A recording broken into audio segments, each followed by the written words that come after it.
Now, one of the biggest differentiators between a technical expert and a specialist and a trusted authority or a leader in their space is the ability to communicate and more so to create content that resonates with usually a non-technical audience.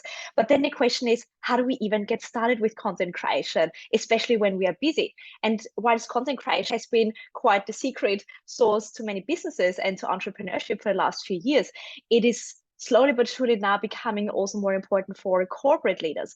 And today we're joined by somebody who has made content creation and repurposing her passion. Mariah MacInnes is our guest today. She's the founder of Content Queen, and she takes out all the tech jargon and the complexity of creating content and shares with us the tips, tricks, and tools how we can put ourselves out there and promote our expertise and or our business. Mariah, thank you so much for being here. Thank you so much for having me. I am so excited to chat with you today. And me too. I found you on a podcast, funnily enough, and I loved your take on your story, your approach to content creation. I thought we need to have a chat because clearly content is a big topic. Content marketing has been a big hit, but at the same time, it's also so daunting and often overwhelming. Now, you've specialized in content creation. I'm curious to know, how did you get into this? Because it's not an official qualification or a profession. Give us some background to you. Yeah, no, thank you so much. It's super powerful content, and that's what we're going to talk about today. But really, my journey started in internal comms in corporate, and I was creating a lot of content. I was writing intranet blog posts, emails. I was actually did a video series for the company I worked for, which was kind of lighthearted, sharing news of the company. And it was almost like it was the start of this transition. So I had a guy that worked in video that videoed me and would do all the editing. We'd have two of me, we'd have me disappear, we'd have all this like kind of fun stuff that we'd send out. So I actually started creating content in my corporate job for the company. But also, what I did is on the side, I had my own travel blog, which I started in 2014, just as a little bit of a portfolio while I was at uni. Loved writing, studied journalism, PR, absolutely love writing. I could write all day. I've written several books that have been deleted over the past on computers because of viruses and all sorts of things. I Oh was no. always, I don't think they'd be very good. They were just like teenage Mariah writing down her thoughts. Always journal, always writing. So yeah, did this travel blog. And then whilst I was working in corporate and doing all the content at work, I also started my own podcast because I just like to talk trash all the time. I just like to share my stories, and I knew there were so many stories out there. So I sort of started this podcast, never in the intent of building a personal brand, which is amazing now looking back at all that stuff I did because I was building a personal brand without realizing it. And then as I started to progress in my career, I moved into more social media and the marketing side of things. And really, what I started doing as well to kind of earn a bit of money on the side was utilize my writing skills on Fiverr, which is a freelancer platform, to just create some extra income. I was traveling a lot, I was partying a lot, I was, early 20s. And I didn't have the income that I wanted to. So I sort of started to build my own sort of side hustle. And it started off of just writing. It didn't start off as like this content creation sort of journey. And then as I built out my social medias for my freelancing, I started to realize that content marketing was so important, and it was becoming one of the most important strategies for a lot of businesses that were wanting to be seen online. Of course, COVID happened. Everyone went, oh my God, what do I do? Jump online and start your online business if you had a brick and mortar store. So it sort of just grew from there. It was not expected of, and I didn't realize I was always kind of creating content. I didn't realize that's what I was doing. I didn't realize I was a content creator. I was just sharing things. Mm. And I started to realize the actual power of it was when I got back from Europe. I did like in 2019 a huge Euro trip whilst working my full-time job. And I got back, I was like, okay, I want to take this business thing serious because I want to work for myself and travel. And my coach was helping me build a social media presence because I couldn't get clients anywhere but Fiverr. And it was, if anyone has worked on Fiverr before, you have to charge yourself very minimal. It's very hard to Mm. make a good income. So I wanted to start, building that income. And I started sharing on social media and connecting with others and sharing my expertise and building that knowledge. And it's insane how it just grew and expanded to now having an agency and a content marketing agency where I help other entrepreneurs and small business owners create content. And it's just insane how it's all grown for myself. And another kind of side tangent of creating content and the power of that online is I also got really sick in 2021. And I started documenting that journey on TikTok. And I started getting a lot of people reach out to me that had the same operation that I did, which I had never heard anyone that had it before. So it was really amazing, not just from a business perspective, but from a personal perspective, to build a community of people, to the point that I now, on my phone as we speak, have a 20-minute voice note from a girl that I met in America who's around the same age as me, that had the same operation as me. And we are so connected that, like, she's someone that I message every week, long podcast voice notes, because we have connected so beautifully on social media. So it's just amazing how this content creation journey can expand, not just on a business perspective, but a personal level. So that's sort of my long tangent experience with content creation. What a powerful story, because you are the living and breathing example of being able to use content to create commercial opportunities, but also to build a community that you can then turn into commercial opportunities. Incredible. Love it. Yeah, it's been an experience.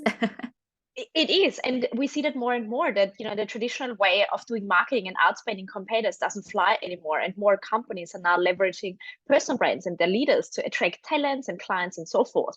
Now, you also mentioned that you didn't realize that you were actually creating content, and to give us all a common understanding what content actually is and what it involves, can you give us a little bit of a definition that we all know exactly what we're talking about?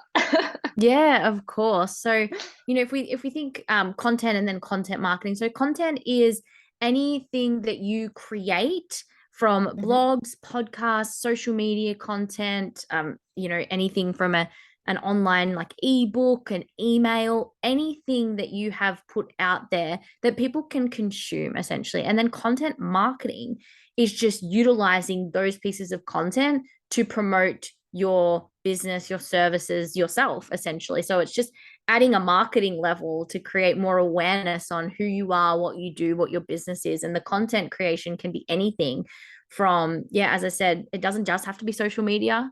If you're like, don't know, it can be, creating content from the perspective of a blog, a podcast like this, as I mentioned, and just boosting your presence through that sort of creation format. And everyone creates differently. Everyone, I know clients that hate certain platforms, so they never want to touch them, and that's fine.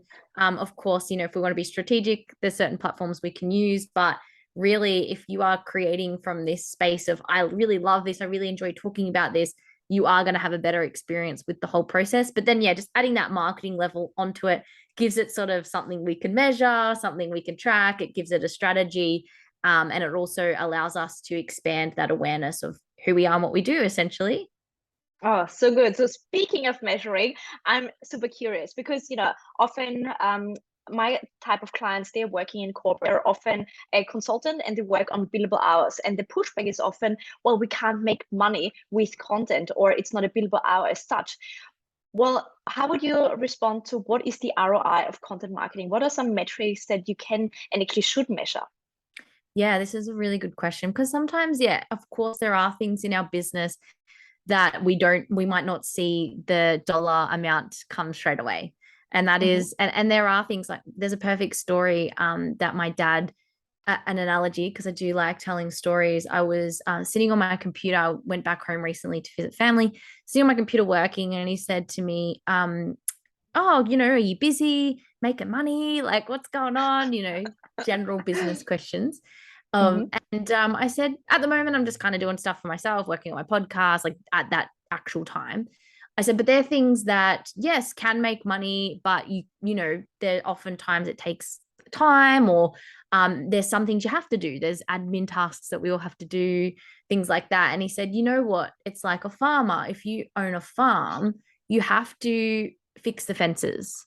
You have to mow the lawns or cut the grass. You have to do all these things where they're not directly, you might not see the benefits, but they keep the farm going. Now, whilst content has some metrics we can deliver, like, oh my God, someone, reached out to us from our podcast, they want to work with us. If a business has a podcast, I knew a guy worked in corporate and used to share the business stuff on his LinkedIn, have people reach out to him and I'm going to bid, I'm going to buy that. So you can kind of measure it from that perspective. But there are times where if you don't create content online, no one's going to know about you.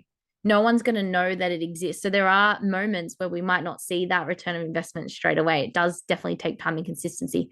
But there's lots of things we can do to measure. If there is a marketing department in any business, any like small, medium, large, there is a marketing component to a business. There has to be. Otherwise, people don't know you exist. That's the point of marketing. So, what you can do is, for example, any marketing team should be looking at their metrics, their Google Analytics, their website traffic, things like that.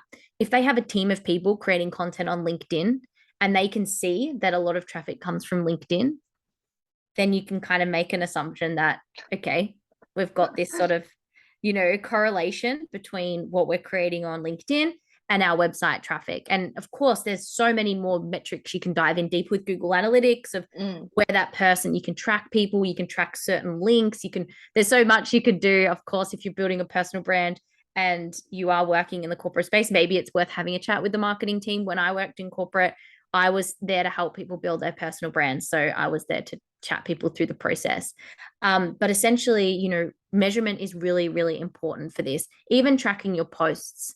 Yes, okay, from LinkedIn, they've now built in a few more metrics you might have noticed for personal pages rather than just business pages, where you can look at your post impressions, who's been on your profile for the X amount of days, and just start noting these things down, looking at the content that resonated the most with people, because generally that's building up trust.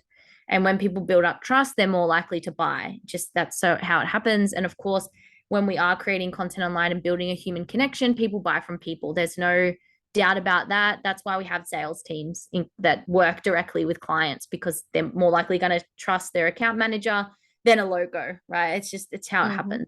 So really with the measurement process, that is why I help people with the marketing. We want to look at website clicks, which of course we need to look at our Google Analytics. So maybe chatting to the marketing team, or even getting that marketing team to start measuring that down. If there's anyone listening that wants to do it for their whole team and help build a personal brand for their company, start setting up the things you need to set up to measure that. I have a workshop coming up, which is marketing data for beginners, mainly for entrepreneurs. But if you are building a personal brand, you just want to know about like, what should I be looking at? How do I work out what content works? Then join the workshop. It's October 11. I can send you a link to that. But essentially, really just learning about what's working, what isn't, is going to build and expand the way you create content online. You can do it from a qualitative perspective as well. For example, one of my clients, she measures the success of her content from the DM she gets on LinkedIn. She's like, I posted this bit of content and I had all these DMs, so you can start measuring it not just from the numbers, but from what happens after you post. When I post this bit of content, we see a spike in website traffic. When I post this, I get a lot of messages. When I go to networking events, oh, I know you from LinkedIn. You can kind of start to see that. And then that ROI might be harder to kind of track exactly, but that it's making a difference because you're getting that feedback. Of course, then we know standard marketing surveys. How did you find us? We know that question is on a lot of surveys from brands for a reason, because they want to know where their investments are going and what's happening. So it's really getting that sort of measurement down pat, looking at what's working, and then just that kind of, that assumption that you make. Okay, I post my most on LinkedIn. I get messages about the content I'm creating on LinkedIn. Let's see if it's then translating into sales, or just having that conversation with those people and asking them questions, asking them how they resonate with the brand, the business, and if they have made any purchasing decisions. You can do your own, depending on, I'm sure companies have their own policies around social media, so I don't want to step on any toes, but essentially you could ask those people, would you be more likely to buy from our brand? Because, you just ask people questions. That's why we have market research as well, to kind of track the success of our content and the ROI. But of course, we're going to see more ROI from ads because we have the data.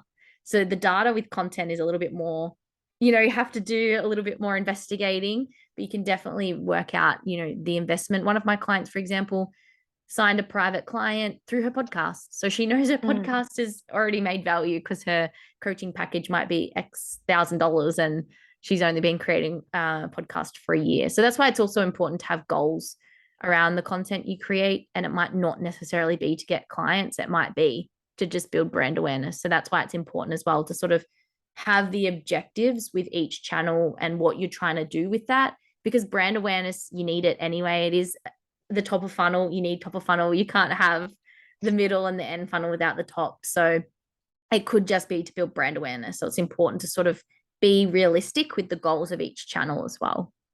I love your explanation and your take on it, because you're so right. It just breaks also sales cycles, because once we trust somebody already, it's a lot quicker to get the yes rather than having to do the cold call and then having the meeting and then having another meeting. Like, we can fast track that by simply providing value and see, do we resonate with this person? Do we actually want to do business with them in one way or the other? And that also helps us to stand out from the competition who do something very similar, probably at the similar price point, or even more expensive. How can we position ourselves to actually be able? So it doesn't matter if we are the cheapest, or whatever it might be. So love your explanation. Now the next question is, okay, I get it, it's powerful, but how do we get started? I don't want to just post something and then it goes into nowhere's land. What is a tip that you could give us how we can get into content creation? Yeah, so this is a really good point you make, because it isn't just about posting something and then it's, because unfortunately with social medias and algorithms, when you do post something, it'll go out for a certain amount of time. And if it doesn't go viral, which we don't always need to go viral to have success, then it kind of goes and gets lost unless someone goes onto your profile. And with LinkedIn, it's not as and I mean, Instagram is saying it's not as, oh, I can scroll all the way down and find that, it's hard for people to find your old pieces of content, even though social media is trying to make it more evergreen, and evergreen means that it's continuing to get delivered to your audience and you don't have to do anything with it. It just, people see it. So what you first want to do is establish what channels or where you want to create content. Because as I mentioned before, it's very different for everyone. Do you like to do audio? Maybe it is a podcast you want to get started on. Do you like to write? Maybe it's a blog. Are you a little bit more, okay, I'm just going to go down the social media route? I think we all should have some kind of presence on social media regardless. Just depends on where you put your energy. And that could also be defined by what you do and where your audience is. Because where your audience is where you kind of want to go, because that's how they're going to find you. And essentially, it can be very straightforward. This is where my audience is, or it can be a little bit, oh, it could be here, it could be there, could be Instagram, could be LinkedIn, could be TikTok, could be Facebook. And then you can kind of make that decision on what one you would prefer to show up on. Of course, you can repurpose across channels, because that's how you get seen on from a bigger audience span. So you want to identify the channels and the audience. And then something that you mentioned on the podcast about personal branding is the things you want to be known for and the things that you actually want to create content about. So being really clear, and I call these my content buckets. So what buckets do you want to create, and like what do you want to talk about? For example, mine would be content marketing. And then also, though, you want to add something that makes you a little bit unique, that people can be relatable. Something like, if you were a mum, corporate mum. If you were, well, for me, I'm a digital nomad. So I bring my digital nomad lifestyle into my content so that I share that about my life. It makes me a little bit different, and especially on LinkedIn, because everyone's like, what's happening? So you start to add in the kind of clear, these are the things I want to be known for. And within those, like, you can have other elements. So like, for example, with content marketing, I really want to be known for storytelling and strategy. So they're the things I kind of talk about the most. So within that, I sort of have, but if you just, cut it back, keep it simple. These are things I want to talk about. This is what I want to be known for. And this is how I kind of add a little bit of, I know people on social media, they love ABBA. So they bring ABBA into their content. I mean, it doesn't have to be as like niche as that, but just think about the things that you like to do or how you want to show a little bit more of your personality. So you have the channel, the audience, and the types of content, the types of things you're going to talk about. Now you want to think about the types of content you want to create, because within each social channel, I mean, if you choose blog, it's pretty, you're going to write You know, if you're going to do a video, you're going to record. But within social media, you might do a mixture of written and video posts. You might do blogs on LinkedIn. You might do reels on Instagram. Like, you start to think about the types of content. Can be a mixture of all, but just have a think about, okay, what does that look like? What do I like to create? And how can I showcase what I'm known for and what I want to be known for? And then you want to just work out, okay, how can I be consistent? Because I think the biggest thing, and probably what you can vouch for, is what's helped you on this journey is being consistent. Consistency doesn't mean always frequency, doesn't mean you have to be on every day. Although if you are, awesome, but if you can't commit to that, you know, that's it's not going to be the, you know, the death of your personal brand. But work out what's going to work for you. Is it 3 days? Is it 4 days? Is it 5 days? Is it 2 days but longer, kind of more detailed content, and are you going to reshare that and repurpose that? And think about how realistically you can show up, and then work out what types of posts they would be. Okay, I'm going to do a video talking about this piece of education. And then you start to map out just roughly in a calendar, these are the days I'm going to show up, and these are the things I'm going to talk about this week. These are things I'm going to talk about next week. You can, I know you mentioned you batch for a month, so you can kind of plan that out. You can batch on topics that you want to talk about and then give that a lot of attention for the whole week. But it's just sort of creating a rough strategy or plan, and then start executing it and test it. As I said, looking at the measurement, looking at what resonates, what works, and then tweak, because you're going to learn more by doing.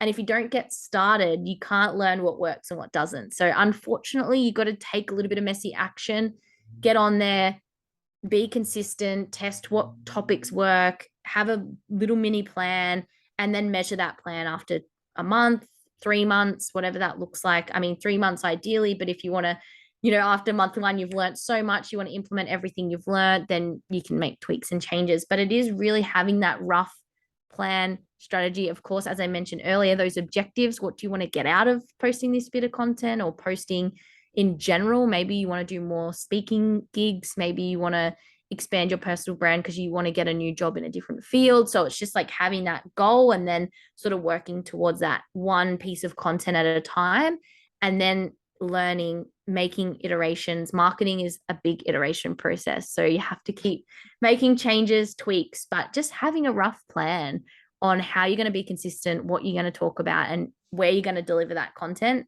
and then take that messy action and then learn by doing. Oh my God, so many gold nuggets and so practical, because you're right, it doesn't need to be complicated. We don't have to overcomplicate things for the sake of it. It is not that tricky. I think you are spot on with the consistency that, you know, when we are fairly new to the journey, we are excited and we want to show up 3 times a day. And then 2 weeks later, what have I got to talk about? I've got nothing else to say. But it doesn't mean that that's the case. And, you know, I agree. It is a bit of a process to get into the rhythm, to find your tone and voice, to see how else can you talk about the same topic just from a different angle. And what I really love about your tips is that you also bring in the personality. What is different about you that no one else can compete with? Like, it still cringes me, and unfortunately, there are still quite a large organizations who do that. We're just sharing company content on a personal page. Ugh, cringeworthy. Like, what does it even mean? And, you know, it's often so statistical and so forth. There's no personality in there.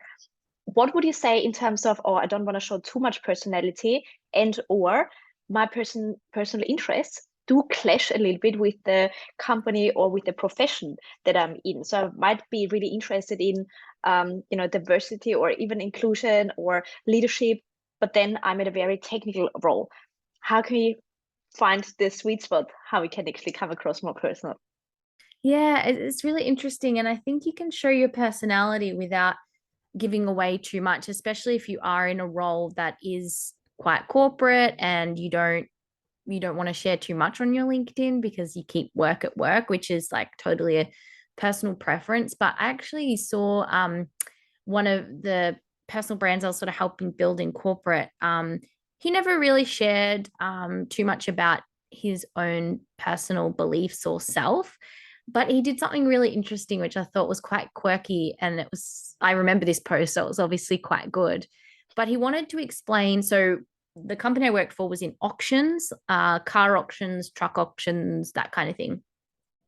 And he wanted to explain the process of how, if you bid on something and you get to the very last second and you bid, it actually extends your time longer.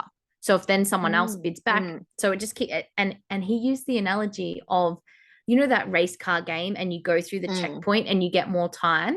So he used that analogy. So it was kind of showing a little bit of personality and storytelling around something that might have been a bit dry, and he didn't have to share like his own personal experience or anything like that.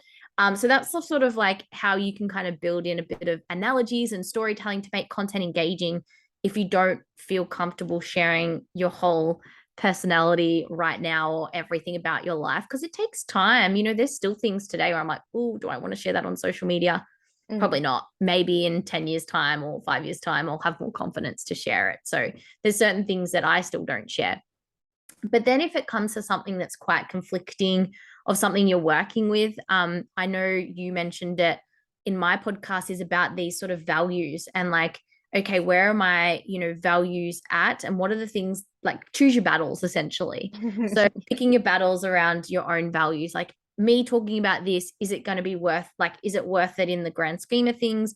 Is it something that I need to bring up? Is it in alignment with the content that I want to create? And if yes, and it's something that's completely left of field of what you do, then maybe you bring in again an analogy around tech, if you were in a tech kind of, and you wanted to talk about leadership. Or I have a client at the moment who works in, he's a developer, he's like the head, like he's one of the co-founders of the business, but he's in the development side, but he really does want to talk about leadership. So we are, because he is a leader, so we're just starting to talk about his own personal experiences within the workplace with his team, and using that to kind of resonate with other kind of developers, because it's going to be more around what he does, not as a general leadership. It's sort of honing in on what he's doing within the business. So you can do it from that perspective. And then, of course, if there's something that conflicts completely with the business, there are times, again, you have to choose your battles around, is this worth sharing, or how can I share this in a more kind of lighthearted way? It's always very important to be up to date with the social media policy at your workplace. And then also from there, if there's something you are unsure of, always asking. I'd had phone calls of people within the business. Am I allowed to talk about this on social media? Am I allowed? And sort of getting that clarification, because there is nothing worse than posting. I mean, we see the horror stories on TikTok of people posting TikToks and then they have meetings with their boss because their TikTok's gone viral. So maybe there is oftentimes at the beginning of your personal branding journey is to have that really open conversation with your manager, with the marketing department, with whoever you need to talk to, because I think that when I first started my side hustle, that's before I even launched my website, started my socials, had a very open conversation with my manager. He was the head of marketing, so it kind of worked both ways. Then when I went to Europe, I wanted to start a series where I was sharing my digital nomad journey in Europe. And I would have had to express that I got 6 weeks off work, which of course, I'm not sure how much my boss wanted the whole company to know that.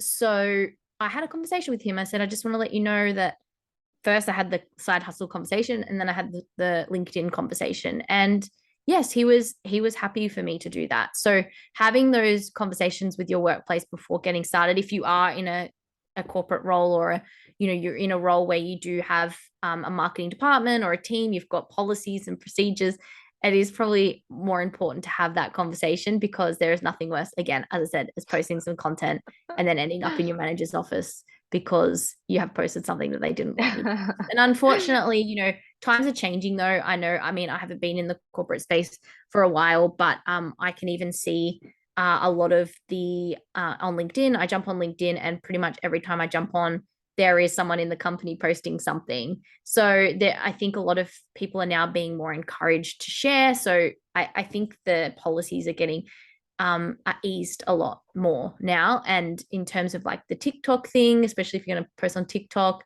something a little bit more lighthearted, I think a lot of those people that did and were called into their managers' offices didn't get a bad outcome, because in the end it gave something would have happened that was for good. Of course, when things go viral, we can't 100% assume that everything's going to be great when things go viral, because there's lots of opinions involved, right? So you can't get all positive from a viral piece of content. But yeah, it's just weighing up with every individual piece that you create, is the opportunities that it can lead to, the problems that it might it could potentially cause, and then just giving yourself, you know, a plan and sort of being ahead of the game. So like, okay, I'm going to put this out. What do I need to do? Do I need to have, and having that conversation from the beginning is important, but do you need to maybe run things by your marketing team or your manager just to make sure that you're covered? Because yeah, saves awkward conversations for sure. So true. And I love all those practical tips and tools and approaches to go about it. You know, I always say every single person has a personal brand already. Now, if you trust your employee with your clients, why would you not trust them on social For media? sure. And you know, if you're just a little bit intentional and think twice, what could be a possible positive and negative outcome? Is it important enough for me to stand for and stand up for and fight about? Then yes, you know, go for it. But if it's something that it's a personal belief but it has nothing to do with your profession, with your positioning that you want to be known for, you know, just leave it out. That's You don't have to share everything. It's still very much in your control what you put out there. So excellent. Now, honestly, this has been an incredible conversation. To wrap things up, have you got any favorite tools or apps that you cannot live without? And if so, share with us. What are those tools? Yes, I do. One thing I do a lot of though, and I think when we do, one of the main questions I get, and the content that always does really well on my Instagram, especially, is when I share the tools I use, because people, they just want to know the systems and the tools Yes. rather than like the strategy, which is way more important. But anyway, that's fine. So it's very interesting with this because, yeah, as you say, people want to know, how can I make my life easier? One thing I will give everyone, this piece of advice, is keeping it simple.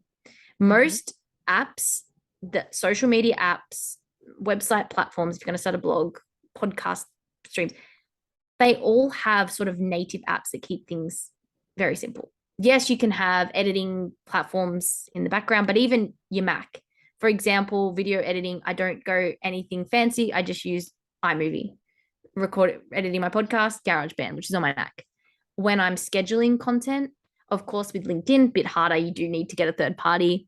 But say, for example, scheduling to Facebook and Instagram, I just use Facebook Creator Studio, which is the in-platform scheduler. I try to keep things very simple because what ends up happening, you end up spending money on tools because you need the next feature, or you can't do this if you pay and, you know, you're flustered. Oh, I'll just pay for a year and you've spent another $400.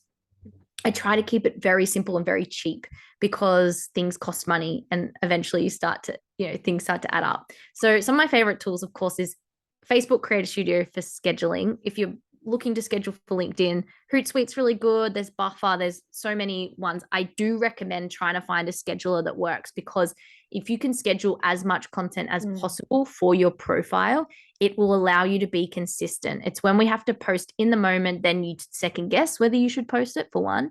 And then you never get around to it. Next thing you know, it's 10 o'clock at night and you haven't posted and you're like, oopsie, tomorrow.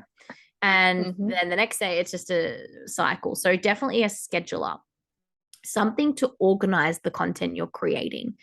You could use a spreadsheet. I use a platform called Airtable, which is essentially a glorified spreadsheet where I just have all the days, the dates, the types of content I create. It's mainly used for socials. It's for blogging, of course, or podcasting. You just want to use G Suite or Microsoft Word or get your notes down. But I just have everything in there and it's so organized. And then, you know, I know that day I'm going to post this. I need to write a caption, or I need a visual. I don't have a visual, and everything's there. And then later down the track, when you start to work out what pieces of content work, okay, that post worked. How about I just repost it? Because we forget what we've read every 200 and something days. There's no rules against posting, and I'm a big repurposer. So you can go back and repurpose content, maybe add a bit more, maybe change the visual, whatever you want to do. But it allows you to have all your content there. So something to keep the content in check and ordered and everything like that. I love those. Canva is a huge one. Anyone that wants to do their own graphic designs, if you want to create something nice for your posts, your blog covers, your podcast graphic, Canva is amazing. I think everyone, even graphic designers, are now using Canva because it has a lot of functionality. Of course, like we don't want to kind of leave the graphic design out of, like, you know, if you could ever outsource things, I always recommend. But basic things like Canva just makes it so much easier, creating cool little carousels or PDFs for LinkedIn. And you can also edit videos now on it, so it's amazing. They're probably my biggest three that I use. And then just the last one that I use is now, because lots of people use editing photos, editing this. As I said, I use the basics. It's on my computer. But what I am huge on, because I think the biggest thing we miss with content is, as I said, is the consistency. So how can you keep yourself accountable? So for me, the best content platforms and tools are things that are actually going to make the content get out there, not what's going to create it, because that's fine. It's just getting the stuff out there.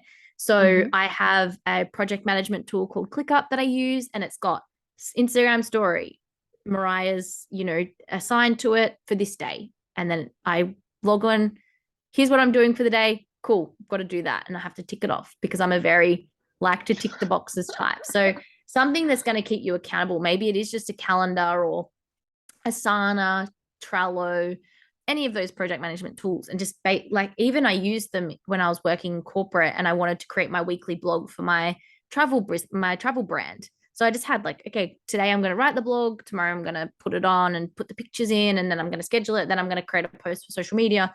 There was a process. So you create a process and it gets done. So for me, it's very much more the execution, kind of getting it out there than rather the creation side of things. So hope those tools are helpful for everyone. So much gold. So honestly, there were so many big takeouts, but probably the main takeaways for me are keep it simple. Consistency is still key, and probably the mic drop moment here is strategy over systems. Yeah, because everything else is so much easier once you know what you're talking about, what is the aim, and how do you measure it. So honestly, Mariah, that's been incredible.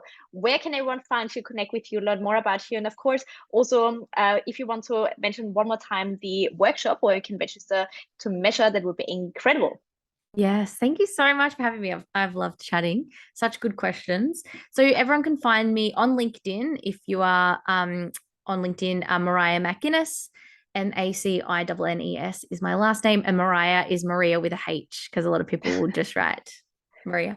And I'm on Instagram, Mariah_content queen, or you can check out my website, contentqueenmariah.com. And then, yes, if you want to join, head to my website and there'll be a pop-up to sign up to the workshop, which is, just to get a understanding of how to work out what content works, how to kind of build a strategy around that. It's very interactive workshop. There's templates on how, so you can write the numbers in, have a look at things. And I really just guide you through my own process of measurement. So if you want to join, it's October 11. There's 2 sessions for all the time zones we have to deal with. There's a 9 a.m. and a 6 p.m. So I look forward to hosting that. I've hosted it a few times, and it's amazing when people are like, oh my God, I didn't realize this was the piece of content that does the best. I thought it was going to be this, or I didn't know this channel, gave the most traffic to my website. I thought it was this channel. So it's always amazing to kind of really get a good understanding, and it helps you learn your audience and saves you time, because when you work out, okay, this is the type of content that works, I know I just have to kind of create this sort of stuff until it doesn't work, and then I move on to something else. So I hope to see everyone there. Yes, absolutely. Well, thank you so much for being our guest, and thank you so much for sharing so much wisdom. I'm honestly looking forward to learning more about and from you, and I would say until next time. Thank you so much for having me. I loved chatting to you again. It's been awesome.